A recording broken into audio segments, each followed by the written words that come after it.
Episode 6 में हम पहले का देखते हैं जिसमें डॉक्टर बो की मृत्यु के बाद ली कल्टिवेशन का डॉक्टर बन गया था और मरते हुए लोगों को बचाने से जीवन की नाजुकता और कीमत का एहसास हुआ और फॉरएवर स्प्रिंग के 8वें लेवल तक वह पहुंच गया था। फिर जियान सिटी जाकर एंटीडोट के लिए वहां जाने वाला था, तब वुल्फ गैंग मिस्ट्री सेट पर हमला कर दिए और फेयू अकेला यहाँ लड़ रहा था। पर वुल्फ गैंग के लोग फेयू को चोट पहुंचाकर उसे धक्का दे देते हैं जिससे वो पहाड़ पर गिर जाता है, पर वह पहाड़ की चोटी को पकड़ लेता है। यहाँ वुल्फ गैंग के लोग फेयू को मारने वाले होते हैं, तब पीछे से उन पर अटैक हो जाता है और उन सभी को खत्म कर देता है। और ये कोई और नहीं, यह हानली है जो फेयू को ऊपर खींचकर उसकी जान बचा लेता है और उसके घाव को चेक करता है। पर फेयू लड़ाई करने के लिए जा रहा था और हानली फेयू को रोकता है क्योंकि फेयू को बहुत घायल हो गया था और बोलता है कि मैं तुम्हें ही ढूंढ रहा था, तुम क्यों जा रहे हो। फेयू बोलता है वुल्फ गैंग चोरों का एक ऐसा समूह है जिससे भी देखता है बुजुर्ग बच्चे सभी को मार देता है। फिर ली कहता है कि तुम पहले से ही बहुत घायल हो, तुम्हारे जाने का कोई मतलब नहीं है, किसी से लड़ाई नहीं कर पाओगे। पर फेयू कहता है कि इसके लिए जान भी चले जाए मैं उन्हें रोकूंगा। ली फेयू को रोक कर उसे हर्ब देता है और जल्दी खाने के लिए बोलता है। दोनों मिस्ट्री सेट की तरफ जाते हैं। यहाँ वुल्फ गैंग के लोग आग बरसा रहे थे। वुल्फ गैंग का लीडर तियान जो कि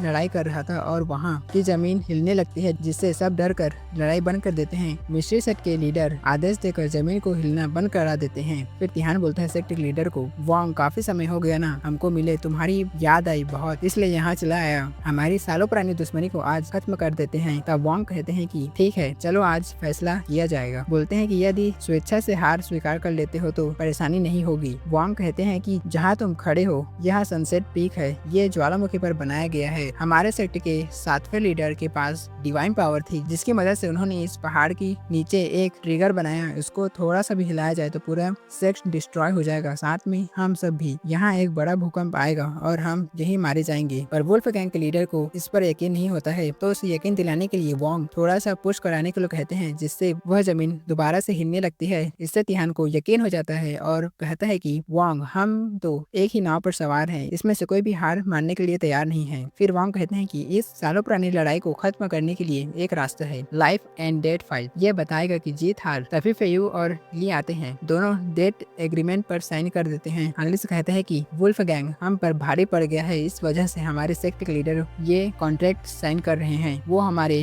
डिसेबल को बचाना चाहते हैं, पर पता नहीं कि तिहान अपने शर्त पर कायम रहेगा कि नहीं। अब एल्डर वांग सबको बोलते हैं कि इस कॉन्ट्रैक्ट के तहत वुल्फ गैंग के लीडर हार जाएगा तो वो अपनी गैंग को लेकर चुपचाप यहाँ से चला जाएगा, और अगर हम लोग हार जाएंगे तो हम सभी को उनके आगे सरेंडर करना पड़ेगा। यहाँ तिहान शुरू करने के लिए बोलता है। वांग अंकल गु को बुलाते हैं लड़ाई के लिए। फेयू ली से कहता है कि अंकल गु कई वर्षों से संप्रदाय में सर्वश्रेष्ठ मार्शल कलाकार हैं, वो एल्डर बो के गुरु हैं और ये लंबे समय तक कहीं चले गए थे, दिखाई नहीं दिए, शायद यही वांग की आखिरी उम्मीद है। ली यह देखकर सोचता है चाहे उनकी मार्शल आर्ट कितनी भी मजबूत क्यों न हो, उनके अंदर की साहस के अलावा कुछ और नहीं है। इधर तिहान की तरफ से एक बौना सामने आता है जिसका नाम जिंचू शॉन्ग रेन था। हानली को इस बंदे पर कुछ गड़बड़ लगती है। यहाँ दोनों लड़ाई शुरू कर देते हैं। अंकल को तलवारबाजी से हमला करना शुरू कर देते हैं, पर वह बोना सभी हमलों को डॉच कर लेता है और शॉर्ट के ऊपर खड़ा हो गया था। गु को बोना दूर धक्का दे दिया था। अंकल को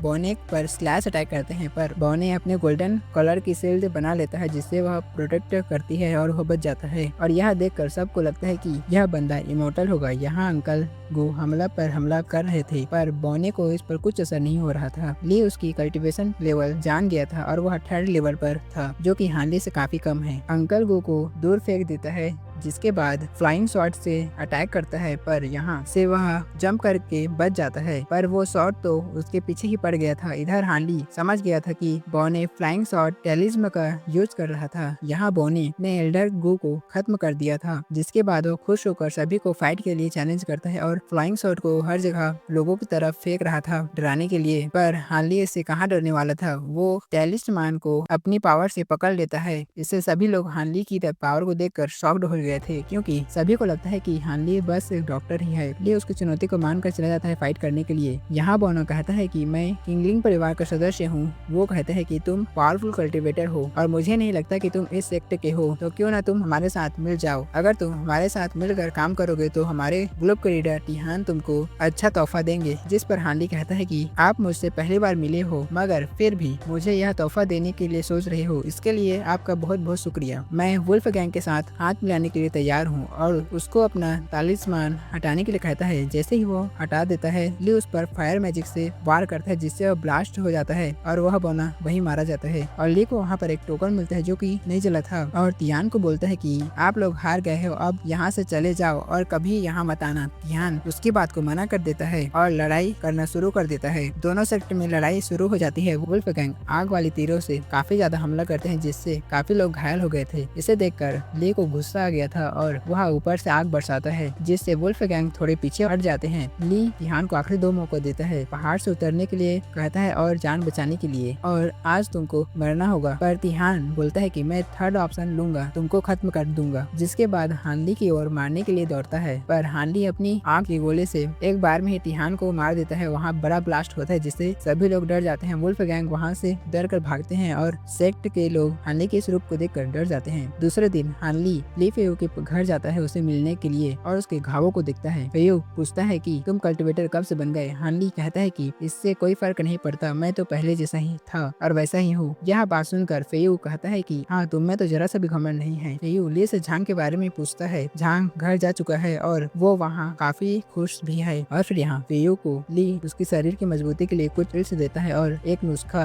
देता है, जिससे वो ठीक रहे, और इस नुस्खे को करने के लिए कहता है। फेयू यह देखकर समझ जाता है कि ली जा रहा है और वह मायूस हो जाता है। हानली बोलता है कि पिछली रात ही जो कुछ भी हुआ उसके बाद यहाँ नहीं रह सकता, जिससे फेयू कहता है कि तुमको दूसरों की बातों पर ध्यान नहीं देना चाहिए। तुमने हम सब की जान बचाई है, तुम हमेशा मेरे खास दोस्त रहोगे। यह सब सुनकर हानली भी इमोशनल हो गया था और कहता है कि फेयू, तुमने ये अपने ड्रैगन मुझे दिया था और ये मेरे लिए गुड लक लेकर आया, लेकिन आज मैं ये तुम्हें वापस देता हूँ, इस उम्मीद में कि इसको तुम मेरी निशानी समझकर अपने पास रखोगे। चलो अब मुझे जाना होगा। इतना बोलकर वो दोनों गले लग जाते हैं और अर्ली काफी ज्यादा इमोशनल हो गया था, इसलिए वो जल्दी से रूम से बाहर चला जाता है। और फेयू कहता है कि तुम कल्टीवेशन में ही ध्यान देना अच्छे से, और तुम्हारी फैमिली की ख्याल मैं रखूंगा।